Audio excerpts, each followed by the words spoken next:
What's worse, a boring lesson where students learn something or a fun lesson where they learn nothing? Trick question.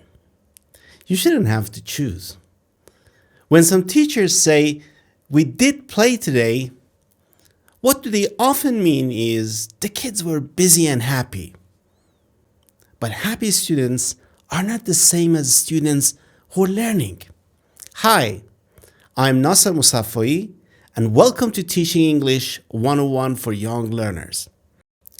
In this episode, we are clearing up one of the most confusing topics in young learner teaching: play-based learning versus gamification.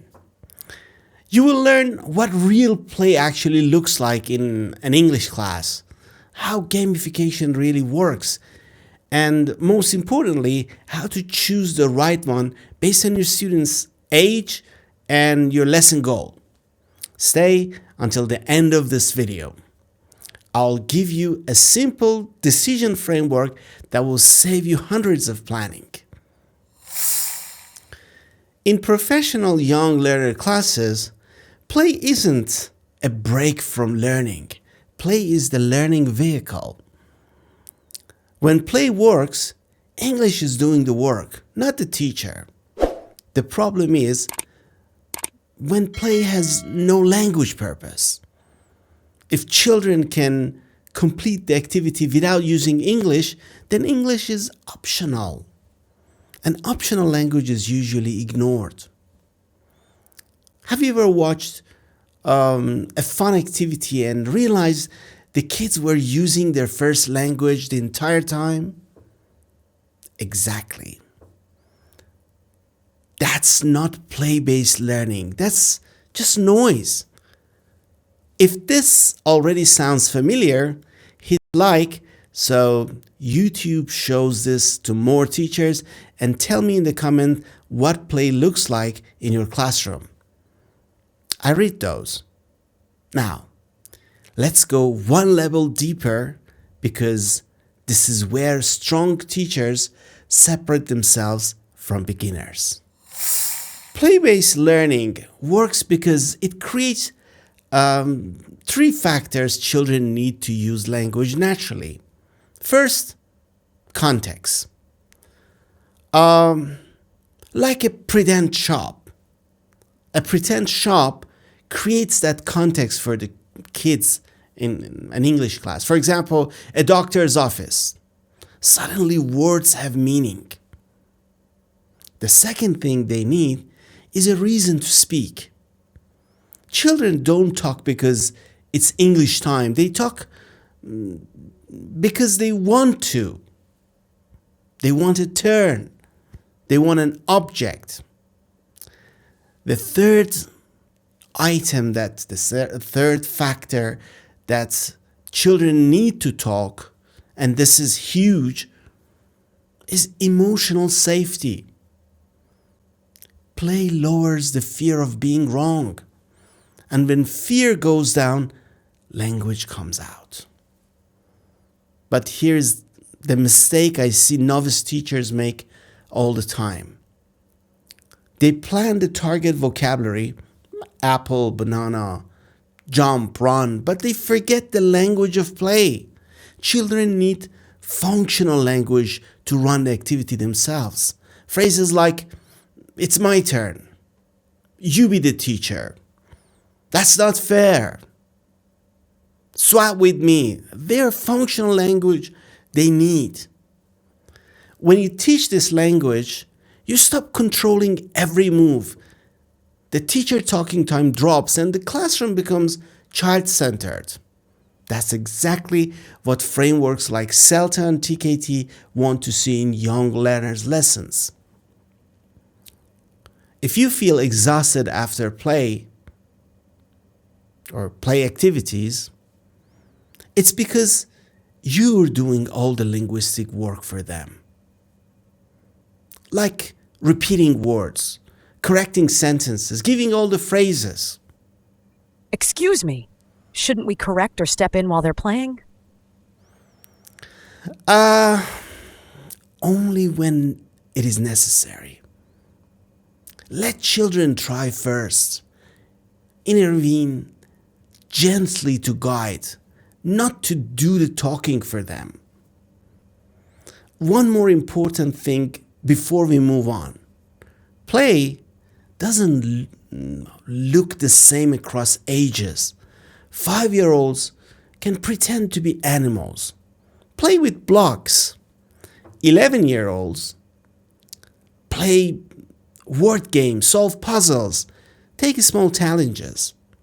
And that's where many teachers say, okay, play is nice, but my older kids need something else. They are right. Which brings us to gamification. Let's clear this up fast. Gamification is not games. Gamification means adding game mechanics to learning tasks. Things like points, levels, rewards. Sorry for interruption. Do points, levels, etc. teach new language? What is their function? Well, no. Gamification doesn't change the language itself. It just motivates children to use it more. That's why it's powerful for practice, repetition, and low energy moments. It gives students a reason to keep going. It lets them go when the task itself isn't exciting. But be careful. If you gamify too early or gamify everything, kids focus on points instead of learning. It is called reward addiction. Here is the professional way to find the difference. Play makes kids use language naturally. It's internal. Games, on the other hand, make them try harder for points, for rewards. It is external. They do very different jobs. So how do you know which one to use? Of course, without guessing or copying YouTube trends. Thank you. Very good question. That's exactly what we'll unpack in the next part. When we put play and gamification side by side and look at them through a teacher's eyes. When you use play-based learning, the language lives inside the activity. If students stop using English, the play collapses. For example, in a pretend shop, if children don't ask how much, the game simply can't continue. With gamification, motivation comes from the game. The task can work even with very little English. For example, students earn points just by choosing a card or saying one word like red or cat. That difference matters more than most teachers realize. With play-based learning, motivation comes from inside the activity. Students are engaged because the situation has meaning and imagination. The teacher steps back and facilitates, letting language emerge naturally. The risk is that you don't support the language. Play can slide into chaos and English disappear. With gamification, motivation comes from outside the task. Clear goal, points, or progress systems. They push students to participate. The teacher designs and controls the structure. The risk here isn't noise. It's shallow language use, where students focus on winning instead of communicating. But neither approach is better. They're just built for different teaching jobs. If your goal is language use, play wins. If your goal is focus or repetition, gamification usually wins. Dr. Masafai, why does play work so well with younger kids but fall apart with older ones? Well, it's not about discipline for sure. It's about development. To make it more clear, in the next part, we will look at how play needs to change as children get older. Young learners are not one group. A 4-year-old and a 12-year-old might both be kids, but cognitively, their thinking, understanding, and learning are worlds apart. Kids aged 4 to 6 learn by exploring, pretending, and using their senses. For them, play is thinking. But kids 7 to 9 want clear goals, small challenges, and guided play is really good for them. For our last group, 10 to 12, they want strategy, progress, and control. This is when gamification can help. This is where gamification finally starts to make sense. In early years, children are playing to learn. In later primary, they're learning to play better. If your students suddenly change around 9 or 10, it's not your teaching, it's their brain. But age alone isn't the whole story, because even when you gamify, there is one design choice that decides whether students actually use English or just chase points. Let's talk about competition. Competition is not evil, but with young learners, it is fragile. You've probably seen this in your classes. One child is always winning. Another shuts down. Somebody cries. English disappears. Many problems happen. That's why experienced teachers move away from individual competition and toward teamwork. Excuse me, so how can we fix this? Should we avoid individual competition like many other teachers? Avoid? No. There's a simple hack. Give each child a different job in the activity that you've designed. Instead of everybody having the same information or power, design it so students need each other. This is called asymmetric roles. Here's a simple example. One student has the picture, another has the materials. They can't see each other's resources. If they want to succeed, they must communicate. Suddenly, English is not for points. English is a tool. In task-based learning, also in CELTA and Trinity frameworks, asymmetric roles are highly valued. This way, shouting drops and real communication takes over. And most importantly, you escape empty fun. Empty fun. That's when an activity looks exciting but produces zero meaningful language. So, now the question is not, should I use play or gamification? The real question is, how do I choose the right one at the right moment? Sometimes knowing that something is wrong helps us keep away from it. That's exactly what we will tackle next with a simple decision framework you can use tomorrow morning in your classes. The first mistake I'm going to talk about is turning every lesson into a game. When everything is a game, nothing feels special anymore. students stop asking, what are we learning?